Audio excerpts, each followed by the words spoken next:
Hello, welcome to Seek Truth, Speak Truth.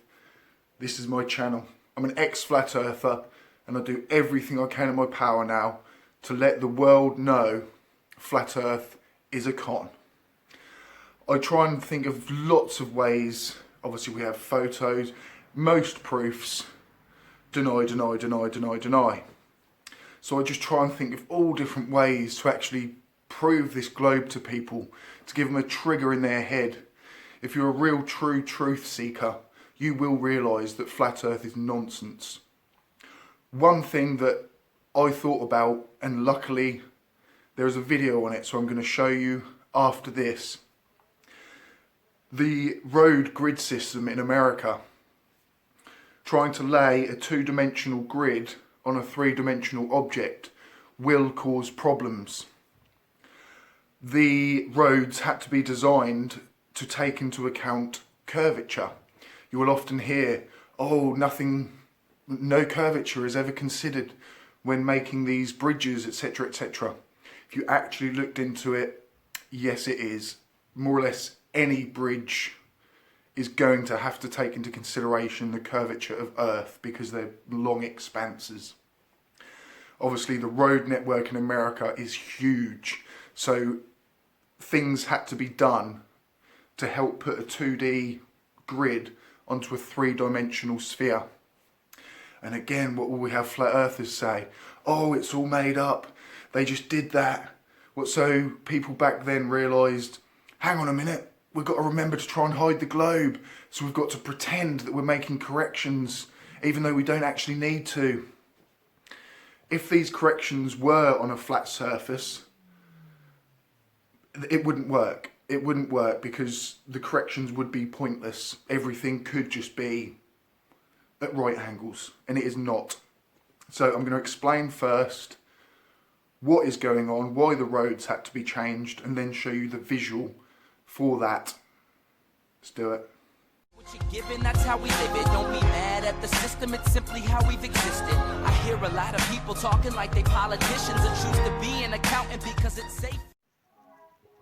Have you ever wondered why, when you're driving along a straight road in the western US, there's a weird curve or short zigzag turn thrown into the mix? Grids have been used to lay out American roads and houses since before there was a United States, and one of the most prominent uses of the grid was in the western US, the so-called Jefferson Grid.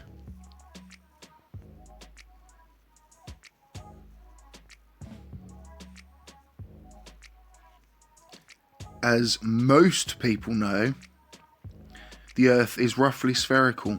When you try to cover the surface of a sphere with squares, they are not going to line up perfectly. That means every so often, sections of the grid shift away from each other. In this short film, Grid Corrections shows dozens of examples of places where this shift occurs and the corrections employed to correct them. By superimposing a rectangular grid on the Earth's surface, a grid built from the exact square miles, the spherical deviations have to be fixed. After all, the grid only has two dimensions. The north and south boundaries in the grid are on the lines of longitude which converge to the north. The roads that follow these boundaries must dogleg every 24 miles to counter the diminishing distance.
Like I say guys, flat earth just destroyed by roads.